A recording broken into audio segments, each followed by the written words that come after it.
DZRH Radio, DZRH TV at DZRH Online. Kasama si Kuya Angelo Palmones. Magandang umaga, Pilipinas! Lunes na ngayon, 15 ng Abril, Swell Day. Sa ulo ng ating mga balita, Dagupan City at 14 pang mga lugar sa bansa nakaranas ng mapanganib na level ng heat index kahapon. Ngayong araw na ito, sabi ng Pag-asa, may 10 area ang malamang umabot din ang danger level ng heat index. Tigil pasada ng Manibelo at Piston, kasado na. Interes ng Pilipinas sa trilateral meeting matagumpay na naisulong ng Pangulong BBM. Gentleman's agreement ni dating Pangulong Digong at ng China, constitutional violation ayon naman sa isang kongresista.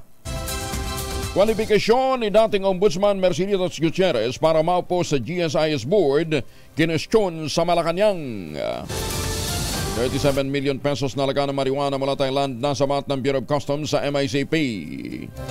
At Taal Volcano nakaranas ng panibagong short-lived phreatic eruption. Kasama natin ang buong radyo natin FM nationwide, ang ating action radio station sa Luzon, Visayas at Mindanao, 91.7 FM radio sa Cebu at 94.3 FM sa Jensan. Sa detalye ng ating mga balita, umabot ng 46 degrees Celsius ang naranasan heat index sa Dagupan City, Pangasinan kahapon yan ayon sa Pag-asa. Bukod sa Dagupan City, 14 na lugar pang nakaranas din ang dangerous heat index, kabilang dito ang Apari, Cagayan at Puerto Princesa City sa Palawan. Sa 44 degrees Celsius na sinundan ng heat index na 43 degrees Celsius sa Central Bicol State University of Agriculture sa Pili, Camarines Sur. Nagdala naman ang heat index na 42 degrees Celsius ang Luwag City, Ilocos Norte, Tuguegarao City sa Cagayan, ISU Itiague Isabela, ang Central Luzon State University sa Muñoz, Nueva Ecija, ang Bulong Tanawan sa Batangas, ang Aburlan, Palawan, Iloilo City, ang Dumangasgin sa Iloilo, ang Tacloban, Leyte, ang Zamboanga City sa Zamboanga del Sur at Cotabato City sa Maguindanao. Ang heat index na mula 42 hanggang 51 degrees Celsius ay tinuturing na mapanganib, kaya kailangan ng pag-inom ng maraming tubig upang maiwasan ang heat stroke. Kaya nga po, muli ang paalala ho natin, ang mainit na panahon ay nararamdaman ng mas maaga, bandang alas 8 pa, at tumatagal hanggang bandang alas 5 ng hapon. Magpapatupad na lamang ng online classes ang Polytechnic University of the Philippines hanggang April 30. Sa anunsyo ng PUP sa kanilang Facebook page, nakasaad na lahat ng kanilang campus magsasagawa na muna ng online classes simula ngayong araw, April 15, hanggang katapusan ng buwan. Ito'y bilang konsiderasyon sa mataas na heat index na nararanasan sa bansa at serye ng nationwide transport strike. Gayunpaman, posibleng ituloy pa rin nila ang aktibidad na kinakailangan ng pisikal na presensya at nauna nang itinakda tulad ng mga laboratory class. Muli namang naitala ang maikling phreatic eruption sa Bulkang Taal sa nakalipas na linggo. Ayon sa PBOK, sumagal ito ng 4 na minuto at nagbuga ang bulkan ng 600 meters na usok. Napadpad sa kanlurang Hilagang Kanluran. Naitala rin ang isang volcanic tremor at nagtagal ng 6 na minuto sa makalipas po ang phreatic eruption. Nabawasan naman sa 4,709 tons kada araw ang nilalabas na asupre ng Taal Volcano mula sa dating 9,677 tons per day. 6 na minuto na makalipas ang alas 4 na umaga dito po sa Pilipinas. Magandang umaga sa mga Pilipino dyan po sa ibang dagat. Lalong-lalo na sa mga Pilipino dyan sa Middle East. Muli maraming salamat po sa ating mga OFW sa inyo pong sakripisyo. Lalarga na 2 araw na tigil pasada ng Manibela at Grupong Piston kontra sa pilitang franchise consolidation ng PUB Modernization Program. Ayon kay Piston National President Modi Floranda, sisimulaan ang kanilang grupo at ng Manibela ang protesta sa kahabaan ng UP Avenue sa Diliman, Quezon City. Mula rito, magkakaraban ang transport group patungong tanggapan ng LTFRB sa East Avenue, 1:00 ng hapon at didiretso ito ng Mindiola, Maynila. Nilinaw ni Floranda na bibiyahe pa sila ngayong umaga. Bibiyahe muna para magkaroon ng panggastos. At 9:00 na ng umaga mararamdaman ang kanilang tigil pasada. May alok namang libreng sakay ang NCRPO, National Capital Region Police Office, para sa mga maapektuhan ng tigil pasada hanggang bukas. Magdideploy sila ng 205 sasakyan kabilang ang mga traka at mga bus na aasiste para sa mga commuter. Mahigit na 6,000 pulis naman mula NCRPO ang sisiguro sa kaligtasan ng publiko sa panahon ng transport protest ng Manibela at Preston. Tiniyak naman ni NCRPO Chief General Jose Melencio Nartates Jr. wala silang namomonitor na namambanta bago pa man ang pagkilos at mananatili silang naka-heightened alert. Nakahanda na rin ang Manila Police District para sa pag-arangkada ng tigil pasada at sa ban ng e-bikes at e-trikes sa National Road sa Metro Manila. Ayon kay MPD Chief General Arnold Thomas Ibay, magdideploy sila ng mga pick-up truck para asistihan ng mga naapektuhang pasahero. Daragdagan din nila ang mga nakatalagang pulis sa mga pangunahing lansangan.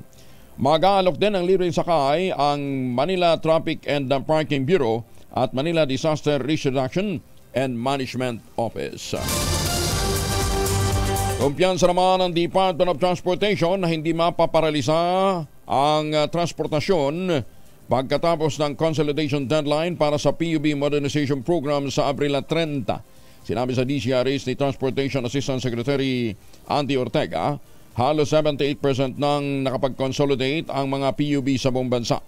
Sapat na niya ang 60 hanggang 65% na consolidated para masabing matagumpay ang programa at masuportahan ang riding public.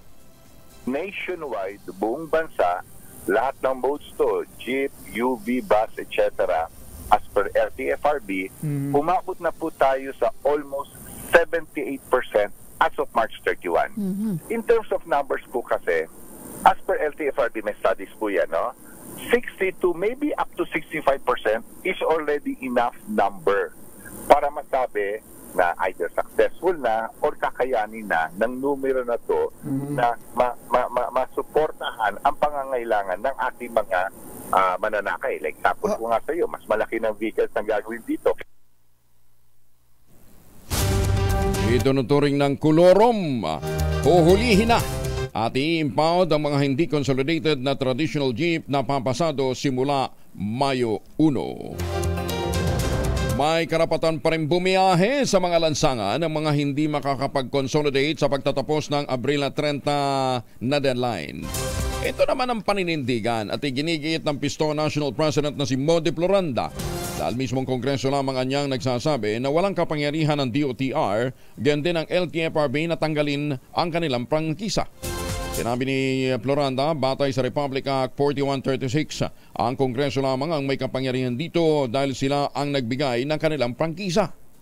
Batay po sa sinasabi ng Kongreso noong February 27, sabi po ng Kongreso sa mga kinatawan ng DOTR at ng LTFRB ay wala kayong karapatan para bawian ng prangkisa mga operator ng mga jeepney o ng public transport sapagkat yung prangkisa po namin ay hindi galing sa LTFRB, hindi galing sa DOTR.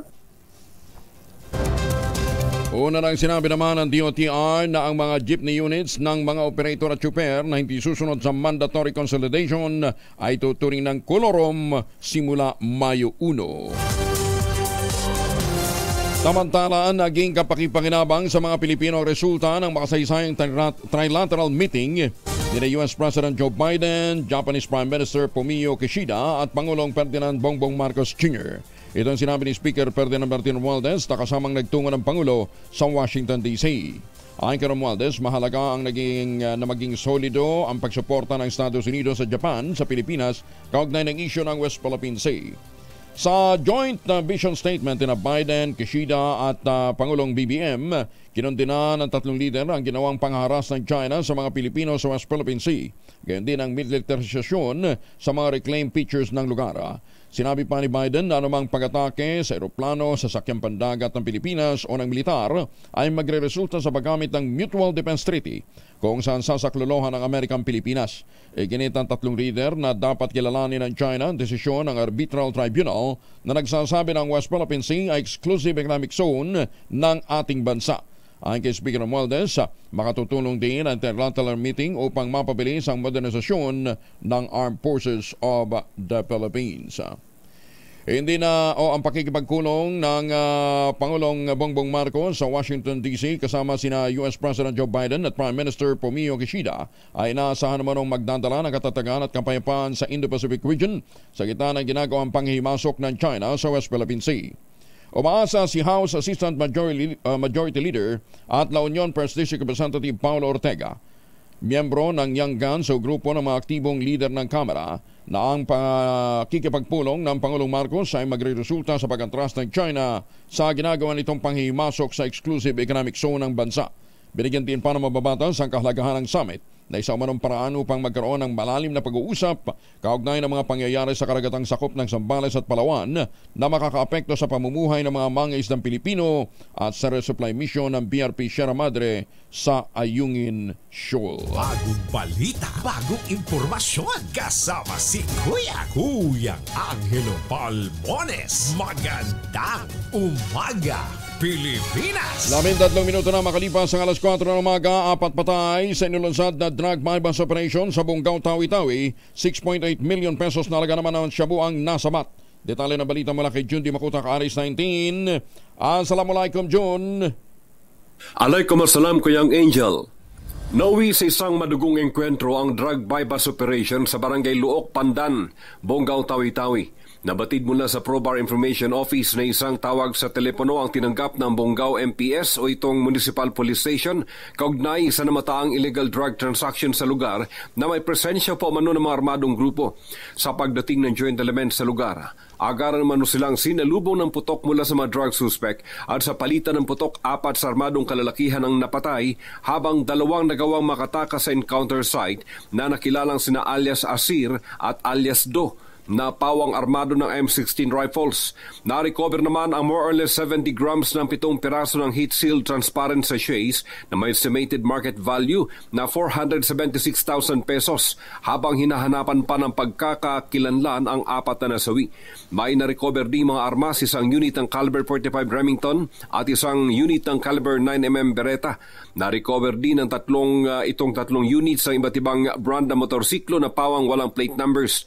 Pinapurihan naman ni Probar Acting Regional Director Police Brigadier General Prexy Tanggaon ang tagumpay na ito ng Police Regional Office Bar laban sa nagpapatuloy na kampanya sa iligal na droga sa Barm Region.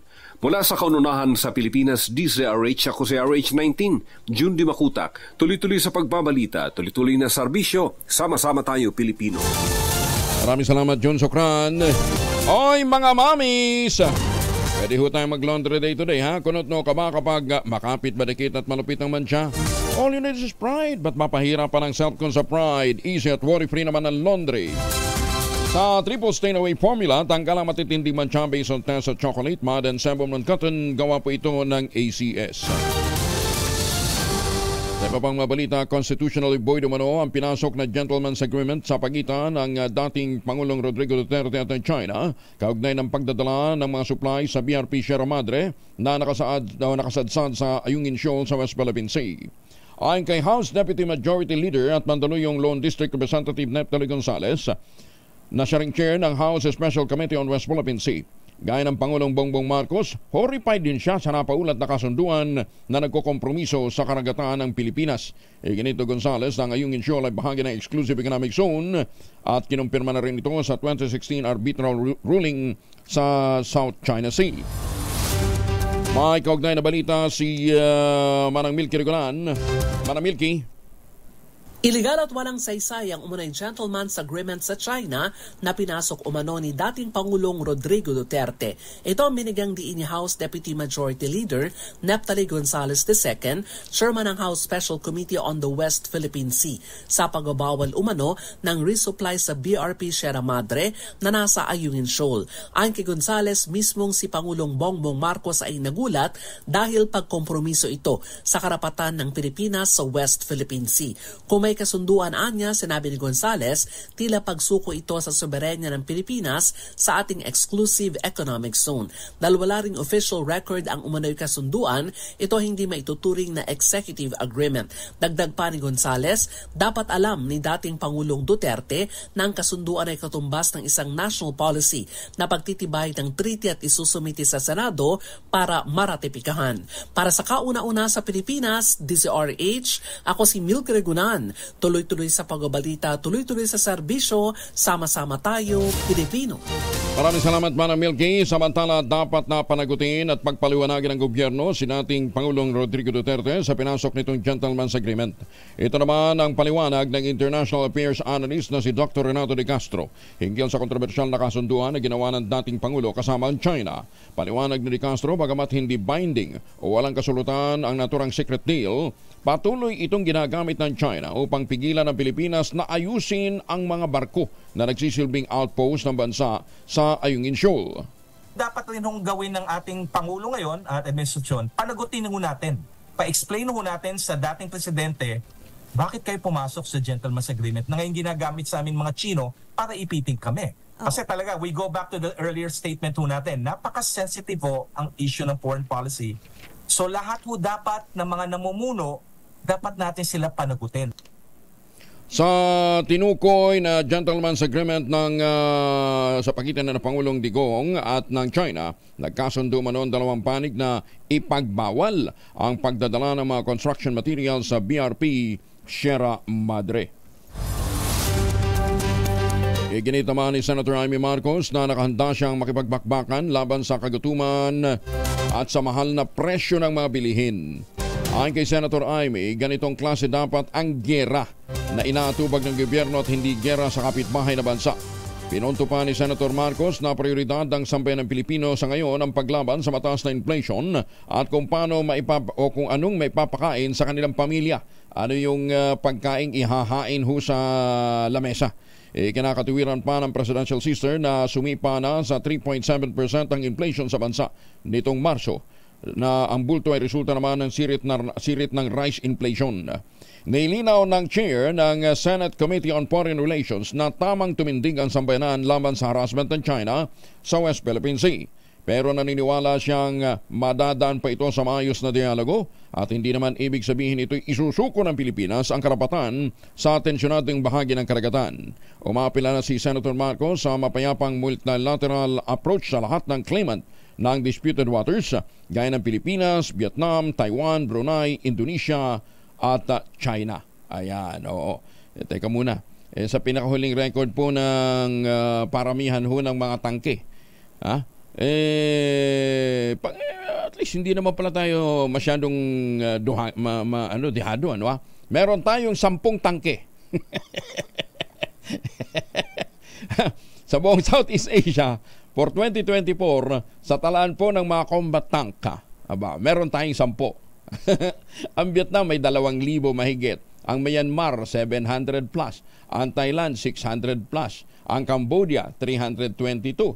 Ang Singapore na pagkaliit-liit, mas malaki pang Metro Manila, 170. Ang Lao PDR, may 130. Ang Malaysia, merong 48. Ayun. Ang Pilipinas, may 10.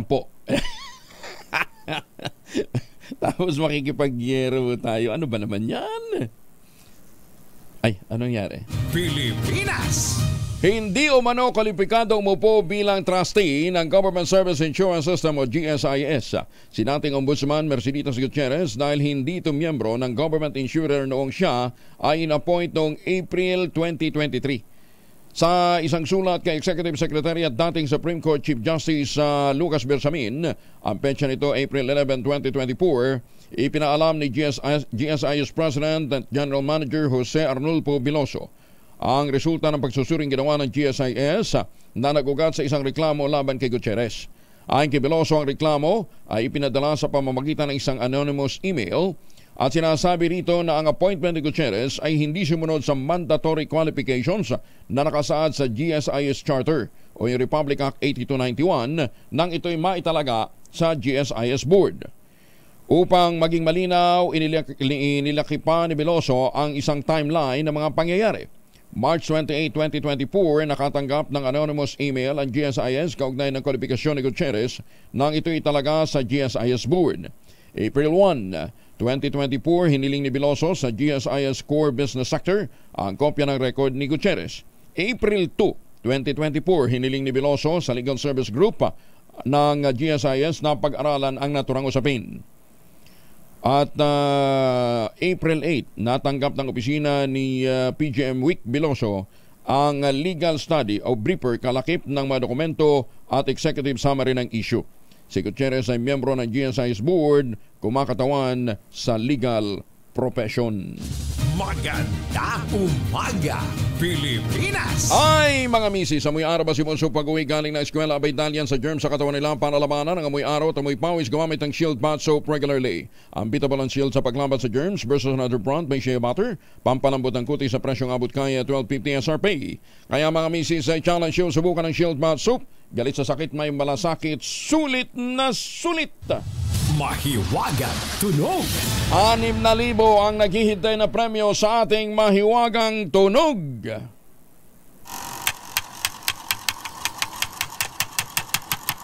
Ayan, sabi nung mga humuhula, yung isang item daw po ay electric pan. Oh, malapit-lapit na. Ano yung klase ng electric pan na gamit ngayon ng mga millennial? Ayan, giveaway na yan, ha? Oh, yun po. So, obviously, may motor. Obviously, may blade. Ayan, ha? Ano ba yung electric pan ngayon na gamit na ng mga millennial? Ayan, ha? Yung mga Rango lights, hindi na masyado gumagamit yan. Di ba? Hindi na sila nakikiuso. Pagka nagwagamit niya na medyo may edad na, ang tawag daw dyan nagmumurang kamyas. Magandang umaga, Pilipinas! Ang inyo pong masagot, ipadala po ninyo sa 0919-282-6485. Sundin ang tamang format ng pagdetext, empty space, name slash, address slash, contact number slash, at ang inyong sagot. Isang beses lamang po maaari mag-text sa ating text line gamit ang inyong mobile number. At para ho naman sa mga suki natin na nag-aabang po kung saan magpupunta at mamimigay ng premyo si Sherwin Alparo, abangan nyo dyan sa Quezon City. Lakasan nyo na ang inyong mga radyo. Bagong balita, bagong impormasyon. Kasama si Kuya Angelo Palmones. Magandang umaga, Pilipinas! Kontrata daw ng It's Showtime sa GMA 6. Ba't bigla nabawas? 6 na buwan na lamang. 6 na buwan lamang. Akala ko GMA 6 biglang nabawasan ng isa. No? GMA 7. 6 na buwan lang. Yan ang chika sa atin ni Morley Alinio. Morley, good morning. Gising na ang showbiz sa Rampa na Pilipinas. Good morning, Kuya Angel. Nakakaloka sa super mega nakakabaliw dahil 6 months lang pala ang kontrata ng It's Showtime sa GMA. Kaya kahit anong gawin ng mga artista ng Channel 2 ay ang last na magdidesisyon ay ang GMA kung sila ay makakapasa ba o tatagal ba sa nasabing studio.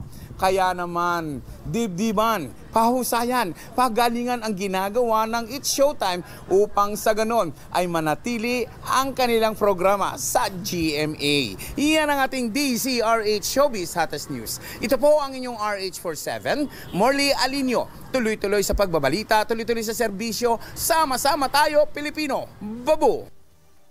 Maraming salamat, Morley. 25 makalipas ang alas 4 ng umaga, naglaan naman ang Department of Agriculture ng 500 million pesos na fuel subsidy para sa mga mangisda at magsasaka na sapon ng sirit presyo ng petrolyo. Na bukas may adjustment na naman. Ayon kay Agriculture spokesperson Assistant Secretary Arlel de Mesa, tatanggap ang mga ito ng 3,000 pesos at one-time assistance lamang ang subsidiya. Maaaring mag-avail ang mga magsasakang may machinery na rehistrado sa Registry System for Basic Sector in Agriculture, habang hindi dapat lumagpas sa 3 metric tons na bangka naman ang gamit ng mga mangingisda. Sinabi ni Demensa na isinasapinal na ng DA ang guidelines para may pamahagi ang fuel assistance sa mga susunod na araw. Inalis na rin ang Department of Agriculture ang ban sa importation ng poultry product mula Belgium at France.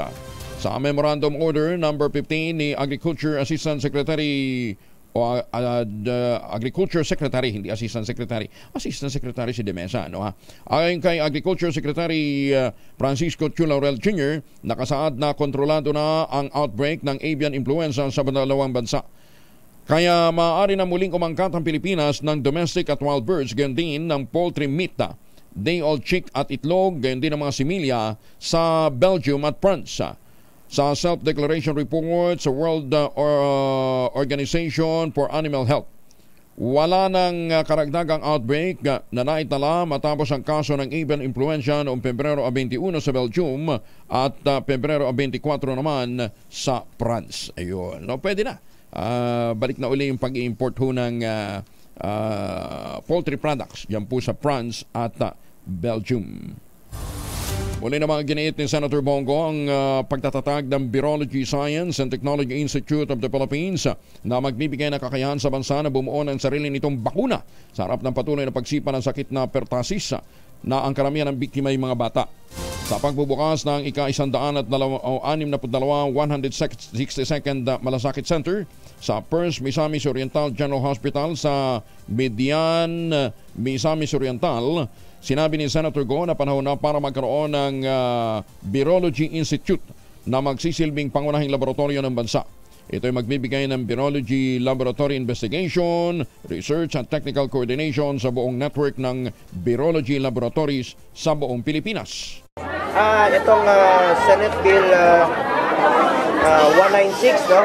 Ito pong Virology Science and Technology Institute, kung saan po sana magkaroon tayo ng kakayahan na mag-produce ng bakuna para mas handa tayo dahil nang nangyari sa atin nung pandemya, nabigla tayo. The more we should invest sa ating healthcare system at the more na maging advanced tayo parati. So ako po patuloy kong isusulong ito. Katulad ngayon, may sakit na pertussis, no? So dapat handa tayo. Dapat maging advanced na rin tayo at meron tayong kakayahan na mag-produce ng sariling bakuna. At para naman sa mga entusiasta sa paglilitrato ha, maliban doon sa mga mahilig mag-selfie ha, hindi kayo kasama rito. Pwede naman kayo magpadala ng entry pero wag naman yung picture nyo na papadala nyo yung may picture na sarili nyo pa. Para ito sa mga amateur at mga professional photographers, ipadala na nyo yung mga entry para po sa PAGCOR Photo Contest 2024 at manalo ng malalaking premyo. Harvest time ang tema ng PAGCOR Photo Contest 2024. Naglalayong ipakita ang husay, pagsisikap ng mga magsasaka, mga mangingisda at nasa iba pang sektor ng agrikultura para magkaroon ng masaganang ani at matiyak ang food security ng bansa. Ayon kay PAGCOR Chair at CEO Altenco, isa sa mga highlights ng 2024 Photo Contest ay ang drone category o pagkuha ng mga larawan mula sa impapawid gamit ang mga drone camera. Bukod sa drone, nananatili din ang conventional category. Mga larawan itong kuha ng digital camera at saka yung mobile category. Kuha naman ito sa mga cellphone ho ninyo o mga mobile device. Itinaas din ng PAGCOR ang total cash prizes sa 2.23 million pesos. Ang 8 mananalo sa conventional category ay tatanggap ng tig 100,000 pesos. Tig 8 naman sa mobile at drone category, tig 50,000 pesos po ang kanilang matatanggap. Ang age requirement, 16 years old and above. At ang lahat ng entries ay kinakailangan kuha mula August 1, 2023 hanggang July 31, 2024. Ang inyo pong mga entries ay pwede nyo na ipadala sa www.pagcor.ph/photocon 2024. Ayan ha, padala nyo na. Magandang umaga, Pilipinas! Alas 4:30 ang oras sa buong Kapuluan. Number Hello Palmones. Magandang umaga, Pilipinas! 33 na makalipas ang alas 4 na umaga, patuloy tayo sa mga balita.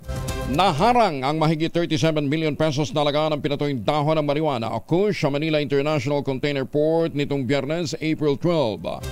Ayon sa Bureau of Customs, dumaan sa physical examination at x-ray scanning ang maliit na bagahe dahilan upang madiskubre ang nasa 30.90 to 30.95 kilos ng kush. Nagugat ang operasyon matapos tumanggap ng report ang Bureau of Customs tungkol sa shipment na may lamang marijuana ang isang kargamento mula Thailand. Patuloy pang iniimbestigahan ang shipment habang tinitiyak naman ng Bureau of Customs na sasampahan ng kaukulang kaso ang consignee, ang sender at recipient ng balikbayan box. Ayan, nakala nyo, ubra kayo ha. Mayor Duterte nasaktan sa ginawa ng Malacanang na pagsuspindi kay Governor Jumahib sa kanyang talumpati sa Maisog Rally sa Davao del Norte.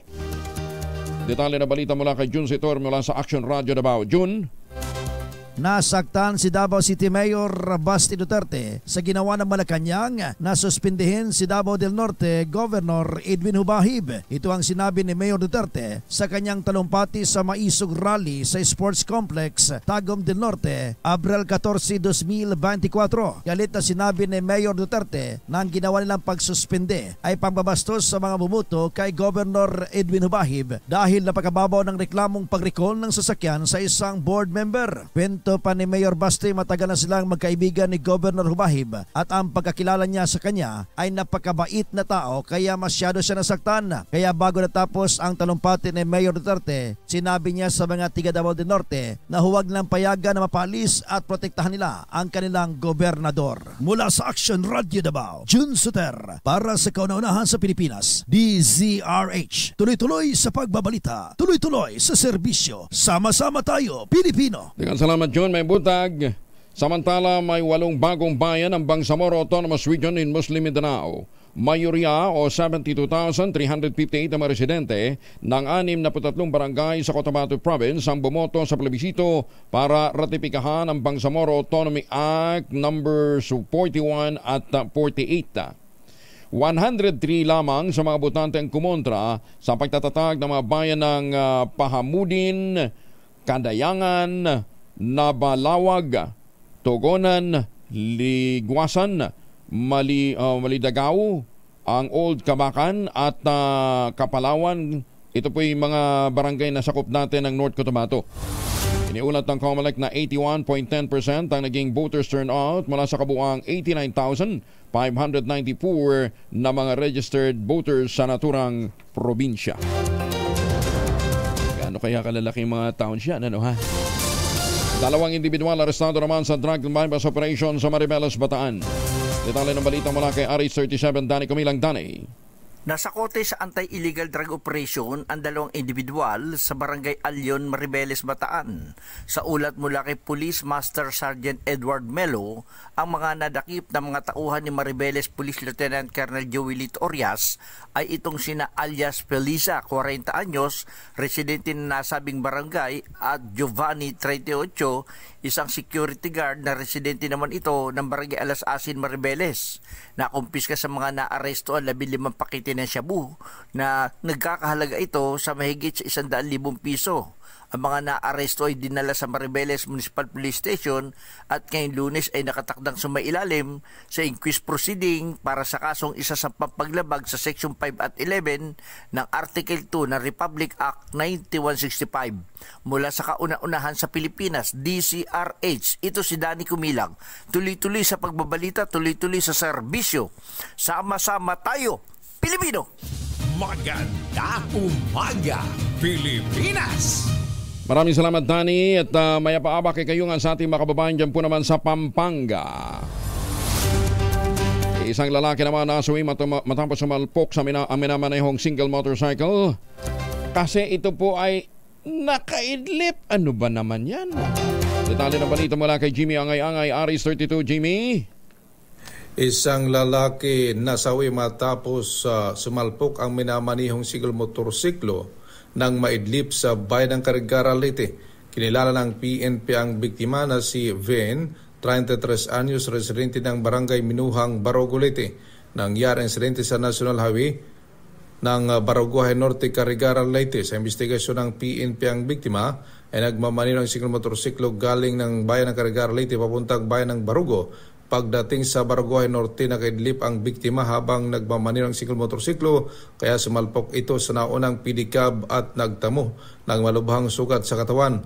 Kasama na ang driver ng pedicab na sinalpukan. Itinakbo ang dalawa sa Carigaran District Hospital, subalit ang driver ng single motorsiklo ay binawian ng buhay.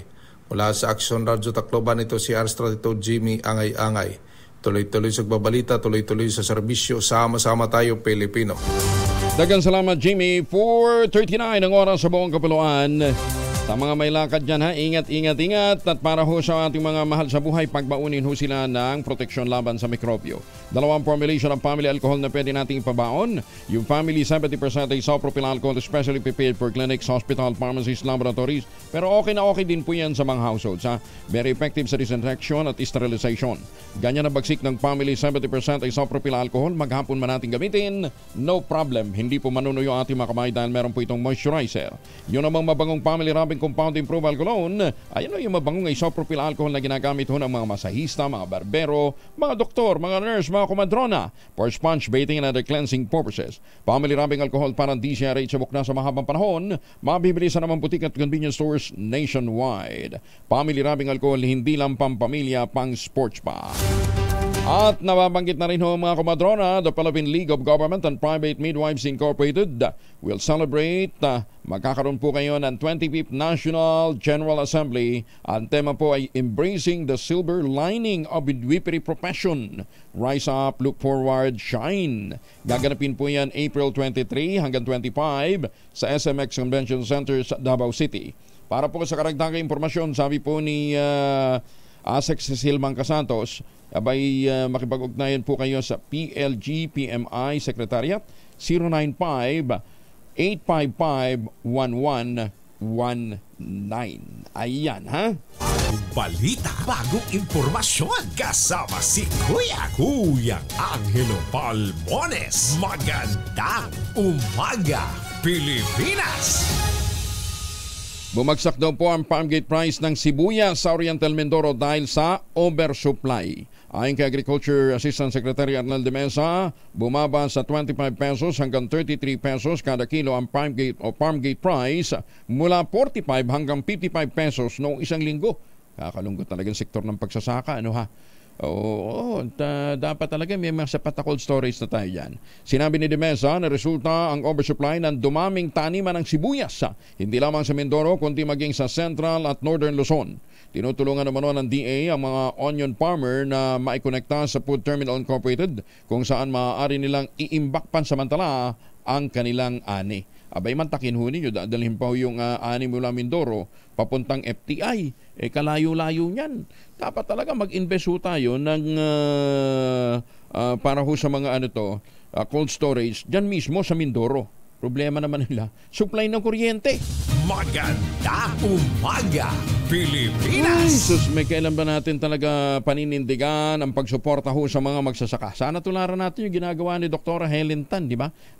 Yung ginawa ni Dr. Helen Tan, hinakot ho yung mga magagandang planting material ng kakao galing Davao, itinaring po sa ilalim ng mga nyugan para yung pong mga magsasaka, hindi na lamang umaasa sa kopra. Diba? Ngayon hoy mga MSMEs na ho sila dahil from production, harvest, hanggang sa pagbebenta ho nito sinuportahan po ni Dr. Helen Tan. Kaya ngayon, ang mga MSMEs na mga magsasaka ay may sariling brand ng tsokolate. Yan po yung Tangerine Chocolate. Yan ha. Kaya suportahan ho natin to ating mga magsasaka. Available po yan sa 0919-095-5935. Ang Tangerine Chocolate po ay may mahigit 10 variants na mga raw materials ay ganing din po sa ani ng mga magsasaka. I-check po ninyo sa tangerinechocolate.ph.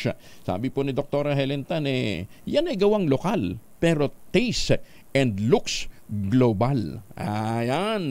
Tangerine Chocolate, produkto ng mga magnaniyog sa lalawigan ng Quezon. Sabi nga po ni Dr. Helen Tan, sino bang magmamalasakit sa Pilipino kundi ang kapwa Pilipino? Magandang umaga, Pilipinas! Sunog sa kabundukan ng Ilar, Pangasinan, sumiklab muli sa ikalawang pagkakataon. Nako, siguro dahil sa tindi ng init. Detalye ng balita mula kay Freddy Pajardo, Aris 38. Masantos siya Kabasani, Chikamin sa ating mga kababayan dyan sa Pangasinan, Freddy. Alas 7:17 ng tanghali kahapon ang sumiklab muli ang sunog sa isang bundok sa Sitio Mapita, Barangay Lawag, Aguilar at magugunitang noong Abril 6 ngayong taon. Nagkaroon din ang sunog sa kabilang bundok ng nasabing lugar na tumagal ng 3 araw dahil sa hindi kayang abutin ng mga pamatay sunog. Ayon kay FO2 Azel Melendez, umabot sa first alarm ang unang sunog at maging ang nagaganap ngayong sunog ay nasa first alarm pa din na pinalalagay na bunsod ng matinding init ng panahon ng dahilan ng sunog. Sa ulat ni Aguilar Fire Marshal Fire Inspector Jonathan De Vera, sa unang sunog ay wala naman umanong nadamay na bahay o naitalang nasugatan. Hinihintay pa nila ang ulat mula sa DENR upang mabatid ang lawak ng nasunog sa kamundukan. Sa ngayon ay patuloy pa ang monitoring ng Bureau of Fire Protection sa nagaganap na sunog at hinihintay na lamang ng mga ito na bumaba ang apoy malapit sa kalsada na pwede nang maabot ng fire trucks. Mula sa Aksyon Radyo Pangasinan, ito si Freddy Pajardo, tuloy-tuloy sa pagbabalita, tuloy-tuloy sa serbisyo, sama-sama tayo Pilipino. Maraming salamat, Freddy. Ikinababahala naman ni Senator Amy Marcos na kabilang sa pinaka-apektado ng El Nino, pinakamalaking rice-producing province ng Iloilo sa Western Visayas. Naghain ang senador ng Senate Resolution 986 na naglalayong paimbestigahan ang action plan ng gobyerno para maibsan ang epekto ng tagtuyot lalo na sa mga nagtatanim po ng palay. Nais niyang malaman kung bakit may krisis sa tubig sa kabila ng mga inisyatiba ng pamahalaan para maisaayos at epektibong magamit at pangasiwaan ang water supply. Ayon kay Senator Marcos, 18,000 o 60% ng 30,000 magsasaka ang pinirwisyo ng El Nino sa Western Visayas. Hindi niya ito dapat na nangyayari dahil problema na ng mga Pinoy ang mataas na presyo ng bigas at iba pang pangunahing bilihin. Idinayin pa ni Senator Amy na kailangan agad itong tugunan ng pamahalaan upang hindi na lumaki pa ang pinsala. Ito'y lalo't pat nagpapatupadan niya ng export restriction ang ilang rice-producing country gaya ng India para masiguro din ang sarili ng supply. Umapila naman si Senator Amy sa gobyerno na remedyohan ang tinatawag niyang poor planning, atrasadong pagtugon at hindi sapat na aksyon sa El Nino phenomenon. Publiko, pinaiiwas sa pagkakape. KJ naman itong report na to. Iwas daw kayo sa pagkakape at tsaa para hindi ma-heat stroke ngayong panahon ng tag-init. Wag na kaya natin ipasok si Giselle. Titana na balita mula kay Aris 15, Giselle Ricaport. Giselle. Kayang Angel, pinaiiwas nga ng kagawaran ng kalisugan yung ating mga kababayan sa pagkakape o pagtsatsaa ngayong mainit ngayong matindi yung init ng panahon. Ayon sa DOH, hindi naman nila pinagbabawal ang pagkakape pero posible itong magdulot ng heat cramps, heat exhaustion at heat stroke.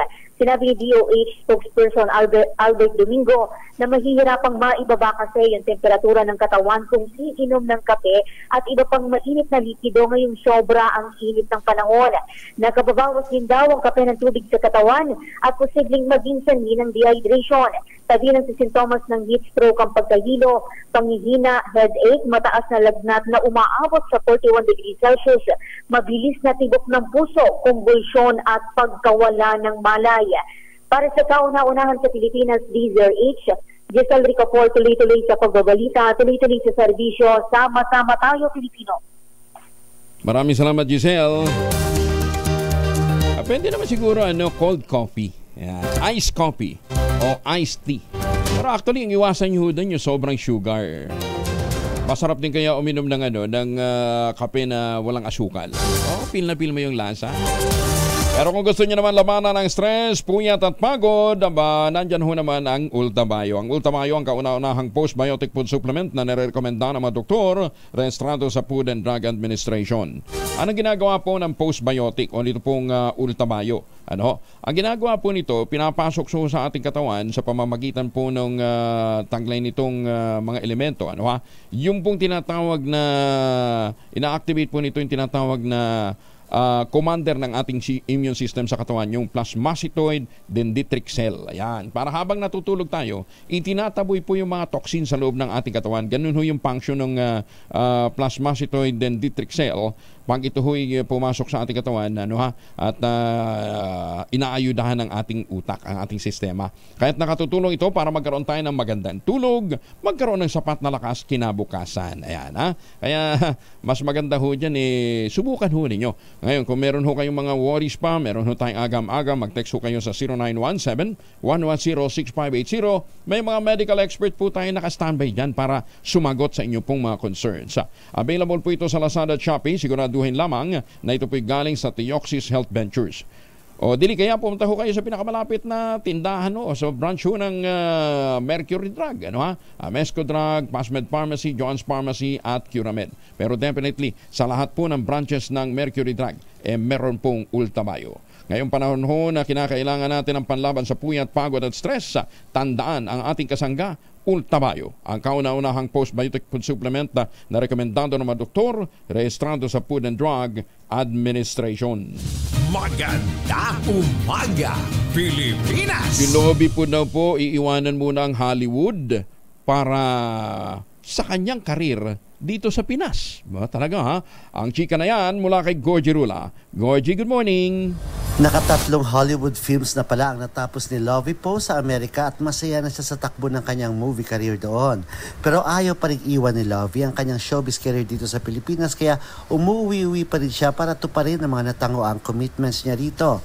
Ang sabi pa ni Lovie, ibang experience din daw sa kanya ang paggawa ng pelikula sa Hollywood. Pero iba rin daw dito sa Pilipinas. Wala naman daw siyang ambisyon na talagang sumikat at makilala ng husto sa Amerika kaya happy na raw siya sa mga nagawa niyang pelikula roon. Nagpapasalamat lang daw siya dahil sa suporta ng kanyang asawang si Monty Blenco na isa ring producer at scientist pa. Na matatagalan siya rito sa Pilipinas kaya ang asawa na niyang si Monty ang pupunta rito para makasama siya. Narito pa ang karagdagang kwento ni Lovie Poe. It's a lot of work kasi parang ang hirap mag-switch on bigla and then switch off. But then that's just part of the job. Yan ang pahayag ni Lovie Poe. Mula sa kauna-unahan sa Pilipinas, DZRH, ito po si Gorgie Rula, tuloy-tuloy sa pagbabalita, tuloy-tuloy sa serbisyo. Sama-sama tayo, Pilipino. Maraming salamat, Gorgie. Oh, yeah? Ayaw niya naman. Okay naman pagsabayin, Magandang umaga sa mga Pilipino dyan po sa US, sa mga suki natin dyan sa Las Vegas, Nevada, sa California, sa Hayward, California. At magandang umaga din po sa mga Pilipino dyan po sa Middle East, sa Taiwan, sa Taipei, sa mga suki natin dyan sa Hong Kong. Babatingin ko muna ang aming bunso, si Josephine Landry. Ayan, si Joanne. Nagdiwang ho ka na ng kanyang birthday. Ayan, matanda na ako ng mga 5 years kay Joanne. Ayan. Happy birthday, Joanne. Nagdiwang ho siya ng kanyang birthday. Hindi ko na sasabihin kung ilan. Pero yan yung kanyang magandang anak, si Dandan. Okay? Happy birthday, Joanne. At sana nga ma-achieve mo pa yung iyong mga pinapangarap. Ayan. Nasa ho siya? Nasa Canada. And ang dami nag-birthday. Happy birthday din kay Ma'am Naida Angping. Ang magandang may bahay dating Miss Manila, Mayor Naida, Kong Naida, Secretary Naida. Dami ho kasing title nito Magandang umaga po sa inyo and happy birthday. Si President Anthony Almeda naman ng National Grid Corporation of the Philippines o NGCP ay nagdiriwang din po ng kanyang kaarawan. Actually, nung weekend, President Anthony Almeda, binabati ka ng happy birthday ng ating mga poging kasama sa poging mista sa Class 80, yung Mapitagan class. Ayan, Ito pa, isa pang pogi, si Ray Batumalaki. Nagdiwang din ang kanyang birthday. Magaling na golfer ho yan at magaling na miyembro ng governor ng Toastmaster. At kasunod niya rin nag-birthday ang kanyang magandang kapatid. Ayan, si Ma'am Leia Batumalaki. Ayan, Ray and Leia, happy birthday. Ayan, sana nga po dumami pa ang humaba pa ang inyong mga buhay at makapaglingkod sa bayan. Ganda umaga, Pilipinas! UP College of Law paparangalan ng Senado matapos naman manalo sa debate sa Jessup Moot Court Competition sa Amerika. Ito po ayon kay Senator Sani Angara. Detalye na balita mula kay Raymond Dedpa sa RH28. Raymond. Matapos pataubin ang 641 na universidad mula sa 100 bansa sa larangan ng debate, ay pararangalan ng Senado ang University of the Philippines College of Law.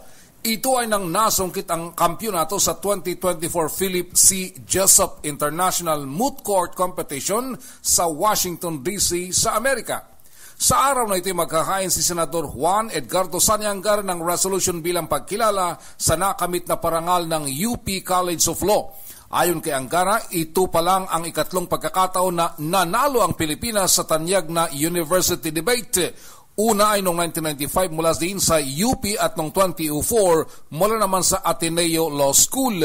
Sa kanyang resolution, sinabi ng Angara na ang panalo na ito ng UP College of Law ay nagpapatunay sa husay at galing ng mga kabataang Pilipino at sa kalidad ng legal education sa bansa.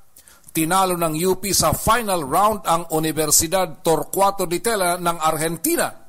Binigyan sila ng simulation ng animoy away ng dalawang bansa sa harap ng International Court of Justice na ipinanalo ng Pilipinas.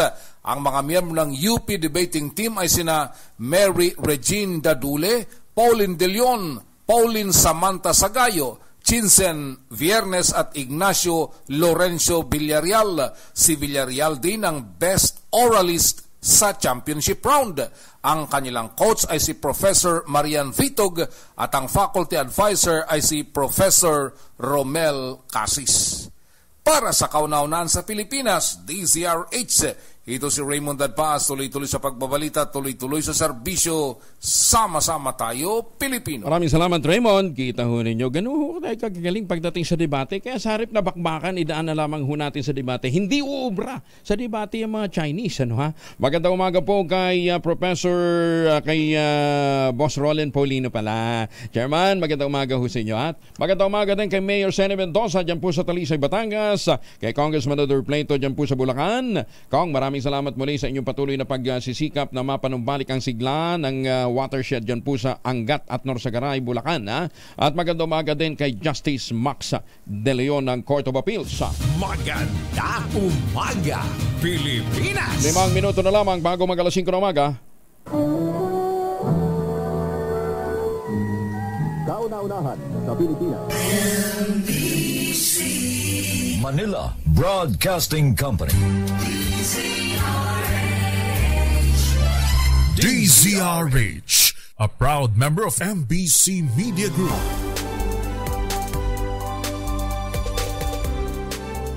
Formasyon kasama si Kuya Angelo Palmones. Magandang umaga, Pilipinas!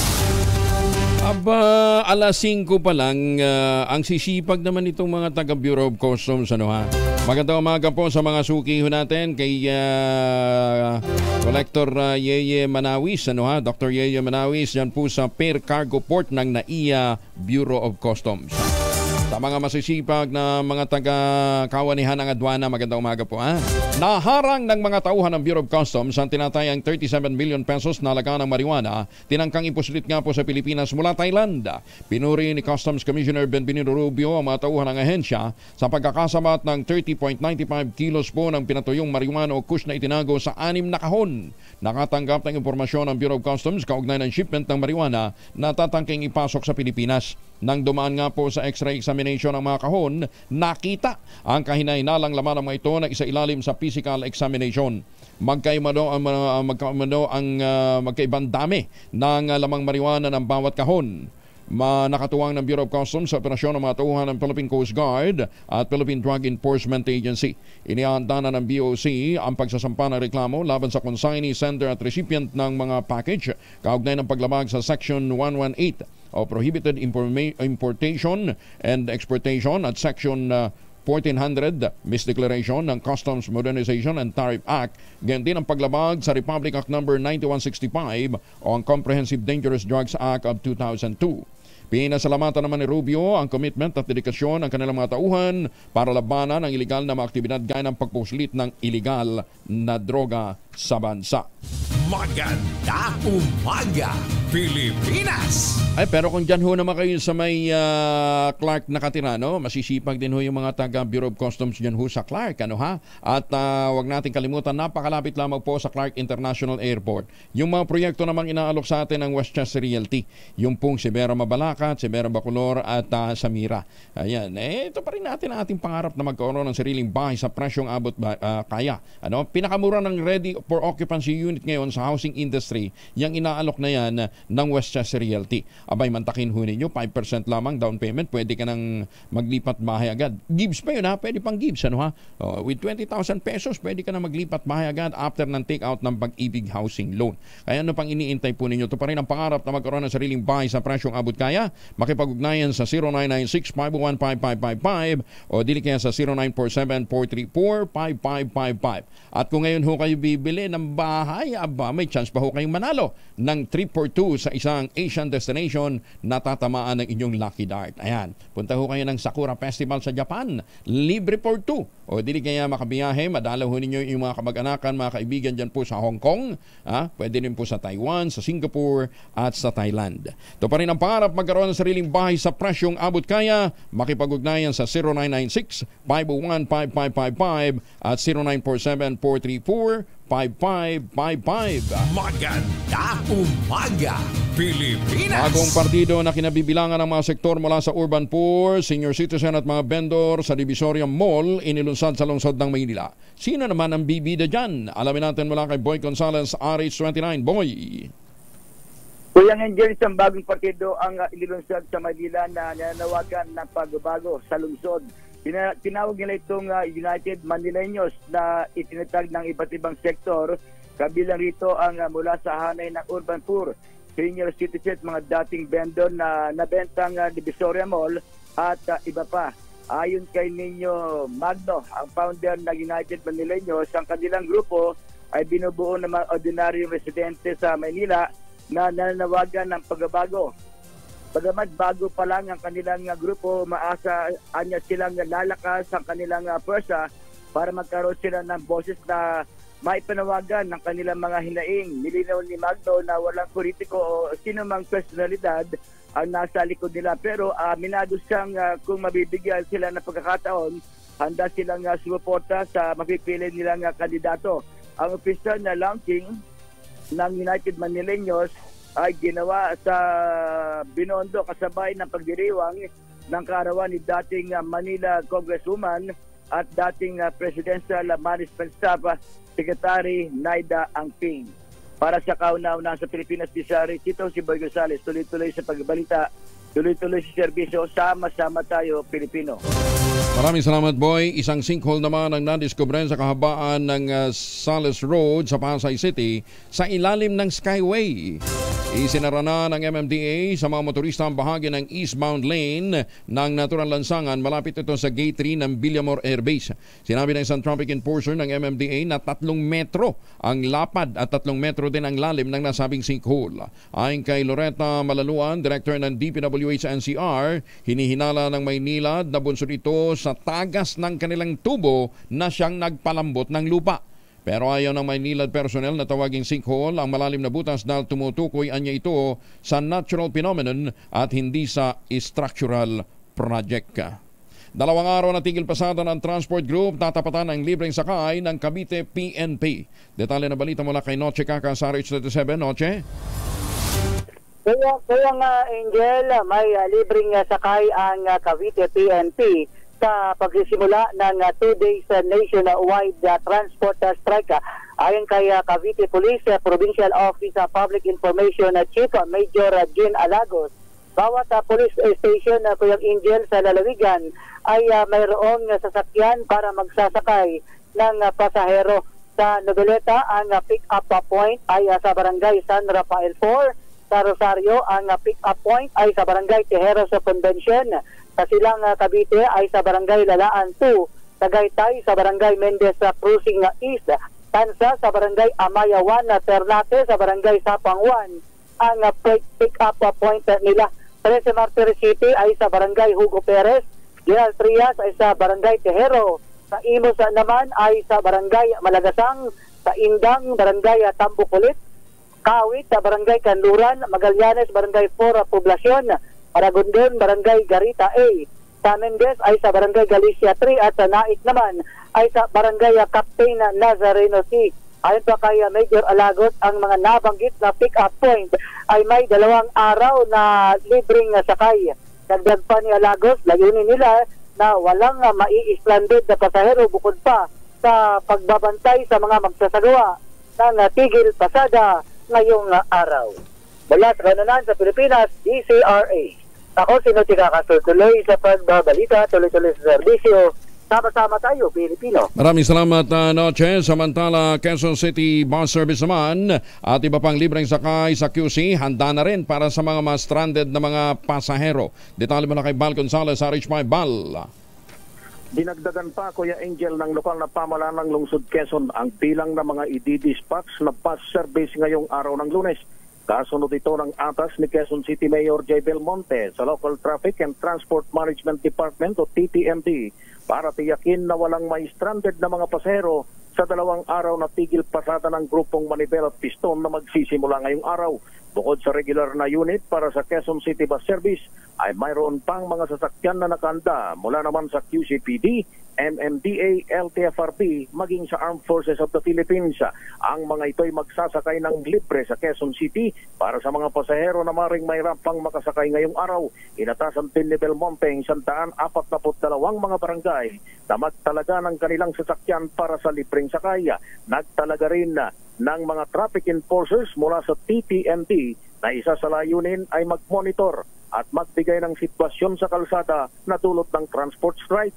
Dahil dito umapil ang Quezon City Government na itawag sa Quezon City Helpline 122 sakaling may makita sa kalsada o makaranas ng kawalang sasakyan saan mang lugar sa lungsod para makapagpadala ng unit na magsasakay ng pasahero. Para sa kauna-unahan sa Pilipinas, DZRH, ako naman, Val Gonzales, tuloy-tuloy sa pagbabalita, tuloy-tuloy sa serbisyo. Sama-sama tayo, Pilipino. Maraming salamat, Bal. Maganda umaga, Pilipinas! At saan man po ang lakit natin ngayong araw nito, pagbaunin po ang ating mga mahal sa buhay ng proteksyon laban po sa mikrobyo. 2 po ang formulation ng family alcohol na pwede nalang pagpilian. Yung family 70% isopropyl alcohol, especially prepared for clinics, hospital, pharmacies, laboratories, pero okay na okay din po yan sa mga households. Very effective yan sa disinfection at sterilization. Ganyan ang bagsik ng family 70% isopropyl alcohol, maghapon man natin gamitin, no problem. Hindi po manunuyo ang ating mga kamay dahil meron po itong moisturizer. Yun namang mabangong family wrapping compound improved alcohol, yan ho yung mabangong isopropyl alcohol. Gamit po yan ng mga masahista, mga barbero, mga doktor, mga nurse, mga kumadrona for sponge bathing and other cleansing purposes. Family wrapping alcohol parang DZRH, buk na sa mahabang panahon. Mabibili sa namang butik at convenience stores nationwide. Family wrapping alcohol, hindi lang pampamilya, pang sports pa. Samantala, ang Philippine College of Health and Science Incorporated, dyan po ito sa Maynila, meron pong ibibigay na Basic Life Support Training Program. PCHS in Action 2024. April 27 yan, alas 7 ng umaga hanggang alas 5 ng hapon. 3rd floor, Social Hall ng PCHS Annex Building.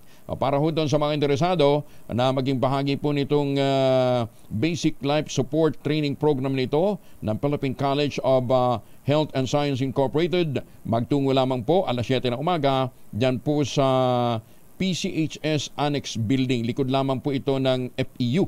Alas 7 na umaga, April 27 ng taong kasalukuyan.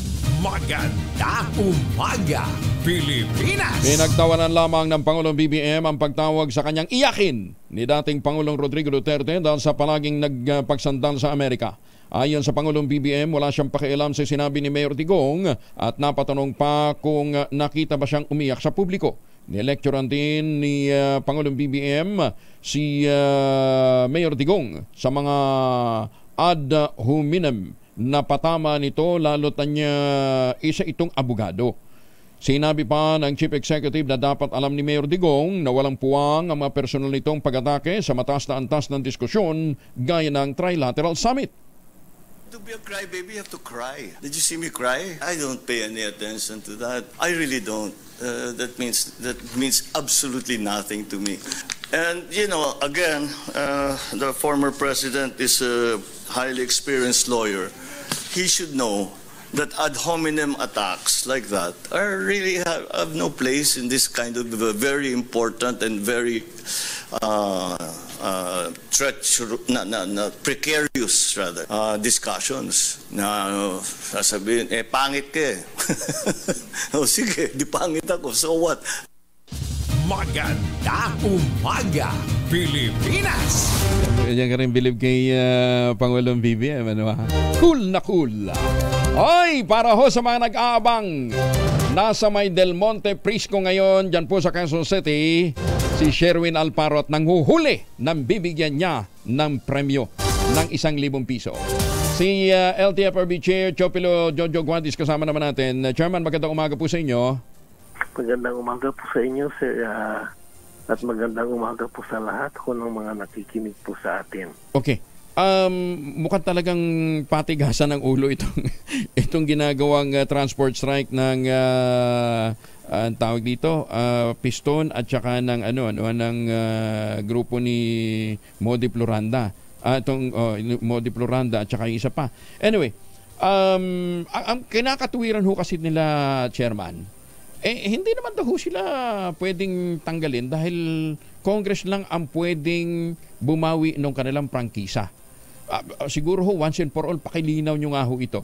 Yung ba kanilang prangkisa hindi talaga pwedeng buwiin ng LTFRB? Sir Angelo, totoo na ang Kongreso po ang pwedeng magbigay ng prangkisa. Okay. Pero nakasaad din ho sa batas natin, Executive Order 202, na ang LTFRB po ay mayroon hong kapangyarihan din po na sabihin kung paano po yung pag-exercise ng prangkisa na yan.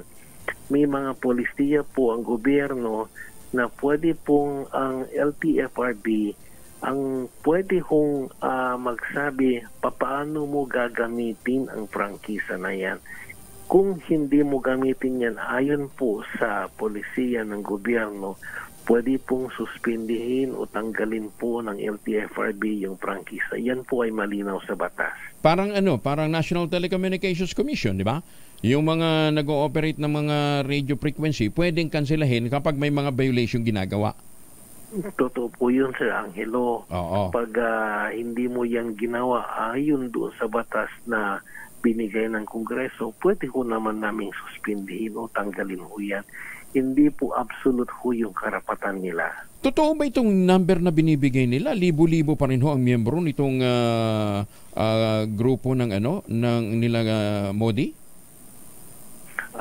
Hindi ko po alam kung saan nila kinukuha yung mga numero nila kasi po nasa amin po sa tanggapan ang numero po ng kung ilan ang rehistradong mga sasakyan po sa buong Pilipinas. As you know ho, every year nagre-renew po yan ng kanilang mga yung may confirmation po. So nalalaman po namin kung ilan exactly ang tumatakbo na jeepney po sa buong Pilipinas. And base po sa numerong yon, about 79% na ho ang pumasok sa confirmation at sumama po sa programa ng gobyerno. So yung about 20% na natitira, in terms of number, ilan ho talaga yun? In terms of number po yan, it's roughly only about 2,000 plus po sa buong Pilipinas po yan. Okay. And then Sir Angelo, yung numbers na yan, hindi exactly, hindi sumasama yan sa programa ng gobyerno. Marami dyan po nakarehistro sa LTFRB. Pero nung pagkatapos ng pandemic, hindi na po bumiyahe. Maaaring nag-iba na kanilang mga gustong hanap buhay. These are part of the number ng LTFRB po na hindi sumama. Pero kung ang pagbabasihan po natin ay yung talagang tumatakbo sa daan after the pandemic, mas mataas pa ho sa 79%. At ang malungkot dito sa 20% na ito, itong mahigit 2,000 binabanggit niyo, ito yung hindi compliant ng Euro standard. Hindi lang naman safety yung pinag-uusapan dito, kundi yung pagpasa din ho sa standard na kinakailangan para sa smoke emission at saka yung pagsiguro na ito ay compliant sa mga commitments natin for clean air. Naku, tama ko kayo dyan, sir. yung compliance po rito is tama pati sa Euro standard, pati sa klase ng sasakyan po. Hindi po sila tumutugon sa standard na inilahad ng gobyerno. Kaya ho, sila mismo hindi na nagrehistro sa LTO at hindi na ho yan tumatakbo sa mga kalye. Yung mga sinasabi nilang marami na hindi pa ho nakarehistro. Okay, anyway, so hopefully hindi nga po maperwisyo yung ating mga kababayan dito sa kasi nga 'di ba yung hindi mo pagbiyahe ground na yun na suspension di ba? Ano po kayo, Sir Angelo, pero ang talagang ground po sa ay hindi lang po yung hindi pagbiyahe kundi yung pagsama po dito sa Tigil Pasada. Ayan. Ay teka, Chairman, nawawala kayo. Chairman. Oo. Pumangit ho yung linya natin pag isabi natin kung sino yung mga ano. Anyway, Chairman, yung dito sa Francisco Motors, kasi nag-aalok ho ang Francisco Motor ng libreng jeep. Ang sabi ho ninyo, may mga technicalities pa na kinakailangang matugunan. Ano yung mga technicalities na yon? Naku, Sir Angelo, unang-una, 3 taon na niyang sinasabi yan na nag-aalok yan ng mga jeepney para sa mga tao. Pero minsan po wala po kami nakikita na sample po ng jeep na gusto niyang ialok sa amin. Di ho ba, Sir Angelo, kung magbebenta ka ng isang bagay, dapat may sample ka man lang na may pakita sa taong bayan. Wala naman ho siya may pakita. Number 2, sabi niya, only ride ng rota. Pagpalagay mong Espanya, kaya po yung rota na yan. May mga nakapasada na ho ng mga jeepney ron. Meron ng may-ari ng mga rota na yun. Iyon ho yung mga registradong jeepney na bumabaybay sa rota na yun. Tapos papasok siya ng underride. Ano kung basihan niya ngayon doon sa pamasahe? Ito ng mga bumabaybay doon. Sila naman pong manulugi pag binigyan namin sa kanila Francisco Motors yung gusto niyang underride.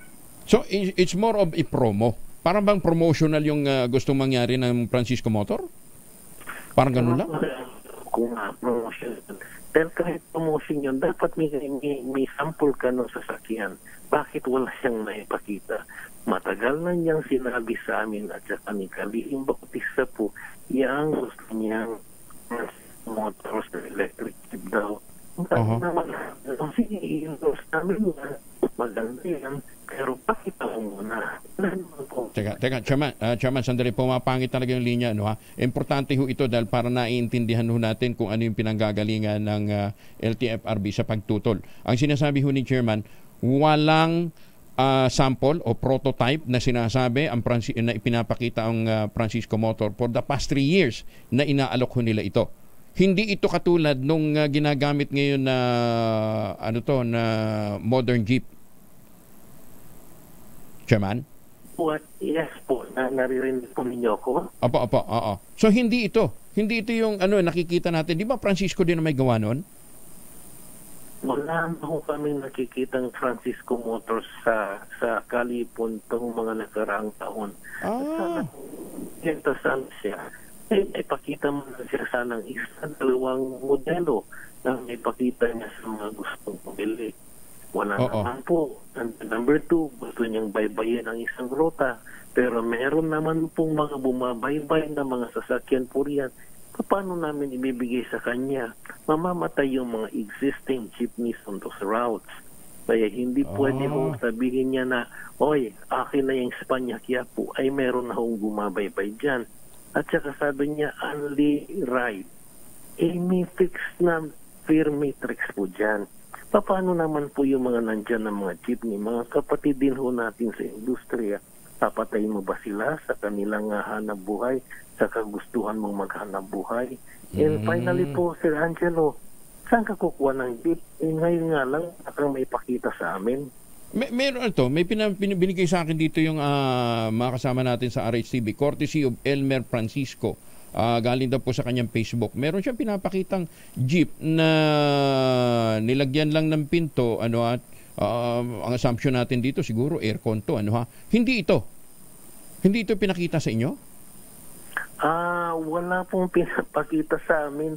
Nagpunta na po yan sa DOTR. Sana po kung magpapakita kami, may exhibit ka man lang sana. Na unit? Mayroon. Opo. At saka sana it should be approved by the Philippine National Standards. Hindi ko rin po alam kung yung unit na yan was approved by the PNS. Sir Angelo, sa amin naman kung merong magandang produkto, i-endorse naman namin yan. Pero may mga kondisyones po. Una, pakita mo muna. Pangalawa, huwag mo kukunin yung ruta na meron ng mga existing drivers on that route. And pangatlo, kailanman ho bawal yung only ride. May fair matrix po tayo na sinusunod. Marami kang papatayin sa industriya pag ganyan ang ginawa mo. Chairman, maraming salamat po for joining us this morning. Magandang umaga po. Thank you. Maraming salamat po. Si Chairman Jojo Guadis ng LTFRB. Samantala, Umaga Pilipinas. Ang chairman naman ng Sinag, grupong Sinag, kinakailangan natin ng liwanag pagka tumatakbo ang sasakyan. Sabi ng Francisco Motor, hindi sila pinapansin. Sabi naman ni Chairman Guadis, ala naman po silang pinapakitang prototype. Sige magkaliwanagan tayo dyan. Siguro bukas follow up din natin sa Francisco Motor. Dito muna tayo sa grupong Sinag. Kasendo, magandang umaga po sa inyo. Angel, magandang umaga. Uy, 30 pesos na ho ang buying price ng palay, farm gate price. Pero yun yung 14% moisture content. Ang sabi ho naman ng mga magtatanim, wala namang kabibenta naibenta na namin sa mga middleman. So sino yung bibilhan ho ng sino yung pwede makapagbenta ng 30 pesos per kilo na farm gate price para po sa NFA, Kasendo? Meron pa ba? May konti pa, pero konti na lang ito. Siguro mga 15% pang inaani naman. So, may mabibili pa naman. Ang problema lang, sa tingin namin, yung mga remaining na stocks, baka itataas din ng miller at traders yung buying price. Kasi yung nakita natin yung Thailand at Vietnam, 2 days ago, tumaas din yung price ng Vietnam and Thailand ng around $5 per metric ton. Konti pa lang naman, Pero kung in-expect natin next few days kung tumaas ulit yan, so ibig sabihin yung 30 pesos aakyat ulit. Yung Isabela kasi ka-Angel 29 pesos per kilo rin ang bili ng mga trader or mini sa Isabela. Yung 29 Kasendo, yung 29 dry freshly harvest o freshly harvested or yung 14% na? 14%. Kasi mostly ang computation natin is delivered. Delivered to delivered. Kasi yung NFA, delivered sa warehouse nila. Pagka fresh harvest naman sa farm, nasa 23 to 24 pesos. So kung dry ito na 14%, more or less plus 2 to 3 pesos. Wow. Delivered. Kung delivered, so ang lalabas nasa 28, 29 pesos. So kung 29 ang bilihan dyan si Isabela, magkano ito lalabas pagdating sa market? More or less delivered sa Metro Manila nasa 48 to 49 pesos. At least wala pa ring 50. Hindi. For retail. Pero yung retail. Iba pa yun. Oo, kasi may retail. May patong pa yung retail. Nga pala. 3 to 4 pesos ka-Angel yung retail price. Okay. Binabanggit nyo kanina sa Vietnam. Ano yung presyong yun? Farm gate nila o export price? Farm gate from 21 pesos. Hindi. Parang yung sa natin. Yung sa Vietnam. Yung sa Vietnam at saka yung sa Thailand. Ano yun? Farm gate o export price nila? Ang export price Paano bang pagbili ng palay doon sa kanila? Gobyerno bang bumibili o may mga traders din? Kasi government to government naman ang procurement natin ha? Traders and traders and government din. Okay. Pero ang halimbawa sa Vietnam, para lang mas maintindihan natin, ang Vietnamese government, meron din silang ahensya na namimili ng palay from their farmers or 100% private? Inaano lang nila is yung exporting, no? Ang private nilang bumibili doon. Okay. So, paano yung domestic consumption? Lahat yun commercial? Yeah, mataas din ang presyo ng ang bigas sa Vietnam and Thailand, no? Umaabot din ng 50 per kilo. Per kilo. Parang sa Pilipinas din. Okay.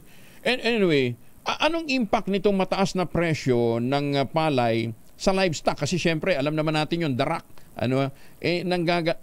Tumaas din ba ang presyo ng darak? Ang darak nasa 17 to 18 pesos, no? Mataas din ang presyo ng darak. Wow. And ito is delivered pick up sa miller. So ang delivered na sa 20 pesos ang darak. Anong impact nun sa livestock?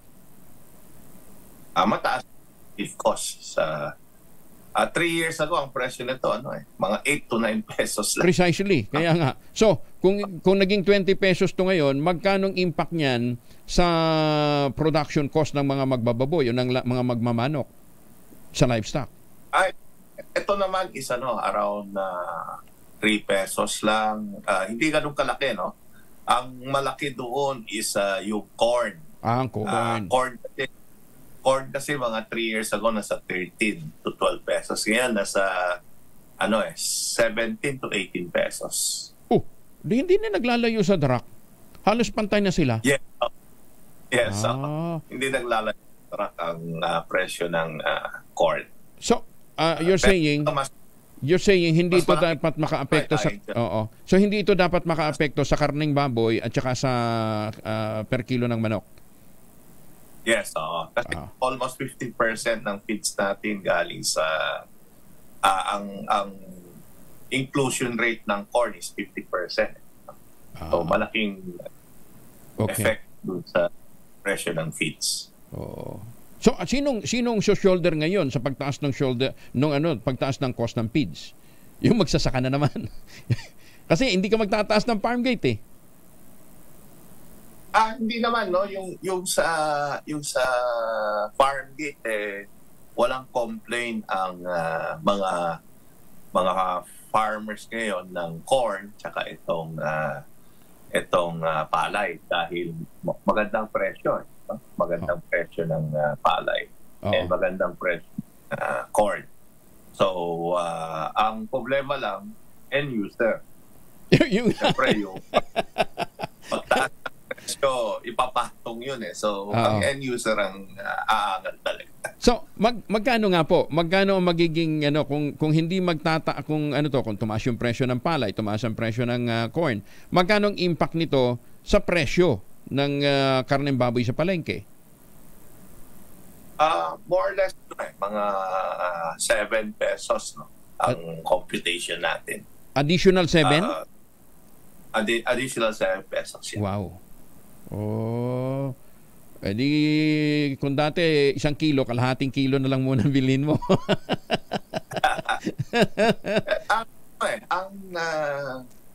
Ang baboy medyo malaking tinaas, no?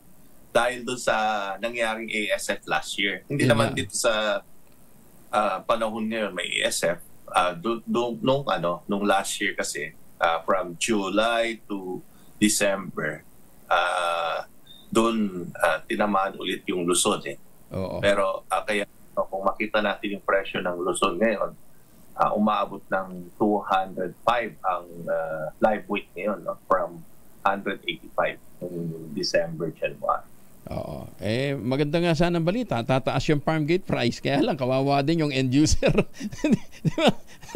Ay, susuming buhay ito. Anyway, Kasendo, maraming salamat for joining us and giving us insights kung magkano yung magiging impact nitong pagtaas ng presyo ng palay.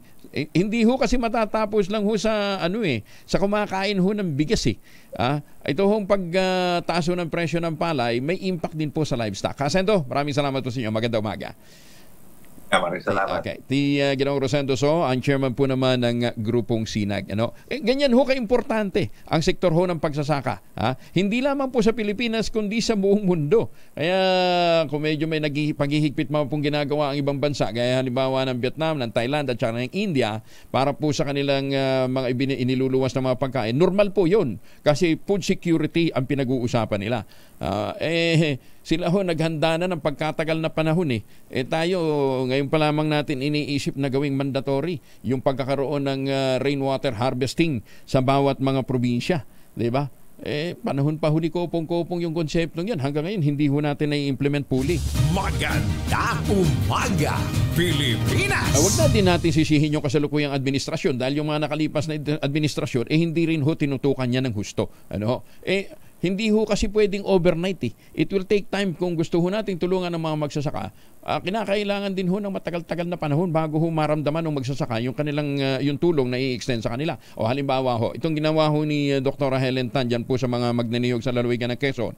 Hindi pa ho siya gobernadora nung kanya pong hakutin yung mga magagandang planting material ng kakao galing Davao para itanim ho sa ilalim ng mga nyugan. Kaya ngayon, na siya na hong namumuno sa lalawigan, iban ho ang labanan. Ang ginagawa ho nila, nagbibenta na ho sila ng produkto. Yan na po yung tangerine chocolate. Ang tangerine chocolate po ay produkto ng mga magnaniyog dyan po sa lalawigan ng Quezon. Sa tulong nga po ni Dr. Helen Tan, yung mga planting material ng kakao galing Davao, hinakot, itinanim ho sa ilalim ng mga nyugan para mag-produce ng dekalidad na kakao beans. Kaya ngayon, sila ho'y nagpo-produce hindi lamang ho ng kopra, kundi ng masarap na tsokolate. Sabi nga ni Governor Helen Tan, yan ho'y gawang lokal, pero taste global. Ayan, available sa 0919-095-5935. Kaya tangkilikin po natin ang gawang atin. Tangkilikin po natin ang tangerine chocolate. Sabi nga ni Dr. Helen Tan, sino bang magmamalasakit sa Pilipino kundi ang kapwa Pilipino?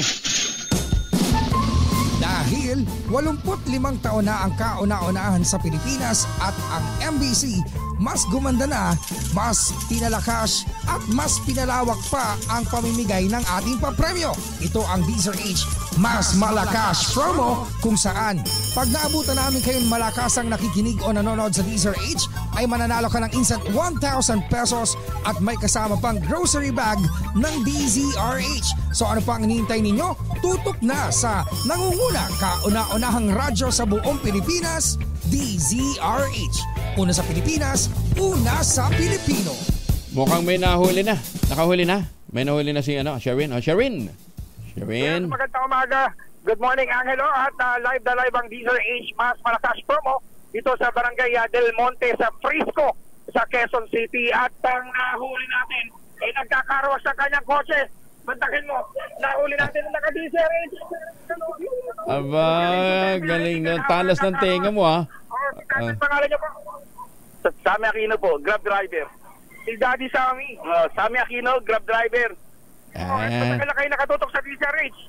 Araw-araw ho, pampalipas ng traffic. Bantakin mo nandito lang, naglilinis ang kanyang sasakyan. Dadaanan natin, naka-DZRH. Eto, meron kagad siya ma-premyo. Sino muna paborito mong announcer? Si Cashier Angelo Balmones. Angelo Balmones, at ano paborito mong programa tuwing umaga? Magandang umaga, Pilipinas. Magandang umaga, Pilipinas. Meron kang 1,000 pesos. Thank you, sir. Sir Angelo, salamat po.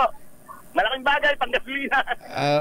Teka, bigyan mo ng pampapogi, Sherwin. Kita mo naman si Kuya Sam, ang pogi, Naubos ang papapogi natin. Naubos na ba? May pampasaya pa. Yan. Meron kayong grocery bag. Yan mula sa DZRH. Salamat po, Casel Angelo. Ayan. Anong probinsya? Sherwin, anong probinsya ni Mang Sam? Mukhang taga-dulag to. Taga saan kayo? Samar ho, Samar. Taga Samar. Maupay nga aga. Saan sa Samar? Saan sa Samar? Malaki ang Samar. Katarman. Katarman. Kila Jane Galit Bantayan. Ayan, oo. Pag yumampas ka ng Katarman, susunod na Leyte. Oo, tignan mo. Pare-pareho mga ilong namin. Matatangos. Maraming salamat po. Okay, ingat. Naman sa umaga to, habang naglilinis, nagkaroon ng 1,000 grocery. Ayan, okay, sige. Thank you. Oray-waray. Si Kuya. Na yung mga kababayan natin dito sa Frisco, sa Quezon City, baka kayo nagsusunod ating winner ng 1,000 pesos sa Diesel H Mas Malakas promo. Paris number 6, Sherwin Bata Alfaro, tuloy-tuloy sa pagpabalita, tuloy-tuloy sa serbisyo. Sama-sama tayo, Pilipino. Sherwin, sandali lang Sherwin. Nagtatanong si Francis dito. Alam mo na si Francis, Pintasero din to kung minsan eh. Pinsan mo daw ba si Kuya Sam? Sherwin. Ba, hindi na nakapagsugot Sherwin, biglang binaba ang telepono. kasi si ano daw, si Sam ay waray buhok. Ikaw naman, oo, mataas lang yung kanyang hairline. Maganda umaga, Pilipinas. O, tsaka normal naman. Bakit pa lang mataas ang hairline? Ako nga, dati yung haba ng hairline ko, ngayon di ba? It comes with aging. Pag tumangtong ka talaga ng 40 anyos, ganyan. Ha? Ivan, tandaan mo, yung hairline na yan, hairline mo yan, huwag mo ipagmamalaki yan dahil pag tungtong mo ng 40, katulad ko, talagang tataas yung hairline mo yan. It comes with aging. Ayan. Malabon, LGU, handa rin magbigay ng libreng sasakyan ngayong araw na ito, pero mamaya na yan, makalipas lamang po ang ilang hanap buhay, 38 na makalipas ang alas 5 ng umaga. Totero, chief cook daw po siya ng isang barko na bumibiyahe dyan sa Oslo, Norway. Magandang umaga sa ating mga seafarers, ha? Ingat po kayo. Yung nga palang may 4 na di ba? Pinoy doon sa sinis na na barko ng Iran. Antabayanan po ninyo yung mga detalyo doon, ha? Magandang umaga din po sa mga Pilipino dyan sa Agana, Guam at sa lahat ng ating mga suking OFW. Ingat po kayo. Maganda umaga, Pilipinas! Balik Pilipinas ng Pangulong Bongbong Marcos mula sa Trilateral Leader Summit ng Pilipinas, Estados Unidos at Japan. Ayon sa Pangulong BBM, pinagtibay nila ni US President Joe Biden at Japan Prime Minister Fumio Kishida ang commitment sa isang payapa, ligtas at masaganang Indo-Pacific region. Tinawag pa ng Pangulong Marcos ang trilateral meeting na continuing evolution ng relasyon ng tatlong bansa. Isang tagumpay ang pagbibigay ng katiyakan ng Estados Unidos at Japan sa Pangulong Bongbong Marcos na suportado ng mga ito ang interes at soberanya ng Pilipinas sa West Philippine Sea. Ito naman ang sinabi ni Speaker Martin Romualdez kaugnay ng inilabas na joint vision statement ni US President Joe Biden, Japan Prime Minister Fumio Kishida at ang Pangulong Marcos matapos ang makasaysayang trilateral meeting sa Washington, D.C. Kinondena ng tatlong leader ang ginagawang panggigipit ng Coast Guard ng China at ang mga barkong pangisda nito sa mga Pilipinong nangingisda lamang sa West Philippine Sea. Binigyan din ng tatlong leader na penal at legally binding ang arbitral tribunal ng dyan po sa Second Thomas Shoal o yung Ayungin Shoal na nagsasabing Pilipinas ang may exclusive economic zone ang doon sa naturang teritoryo at dapat itong kilalanin ng China. Umaasa din ang House Speaker na ang makasaysayang pagpupulong ay makatutulong upang humupang tensyon sa West Philippine Sea para na rin sa kabutihan ng lahat ng mga stakeholders. Kumpiyansa din si Speaker Martin Romualdez na magreresulta sa pagpasok ng mas maraming pamumuhunan, trabaho at kabuhayan para sa mga Pilipino ang 6th Indo-Pacific Business Forum na gaganapin sa Maynila ngayong taon. Sinabi ni Romualdez na ang nalalapit na pagtitipon ng IPBF sa Maynila ay magpapalakas sa Pilipinas bilang business at investment hub sa Indo-Pacific region. Ang pagtitipon ayon sa pinuno ng Kamara, hindi lamang pagpapakita ng potensyal ng Pilipinas sa pamumuhunan, kundi pagpapalakas din ng ugnayan sa pagitan ng international partners at pagpapalitan ng best practices ng iba't ibang sektor. May libreng sakay din po sa may Malabon. Ngayong araw, detalye mula kay Edwin Duque, RH23. Edwin.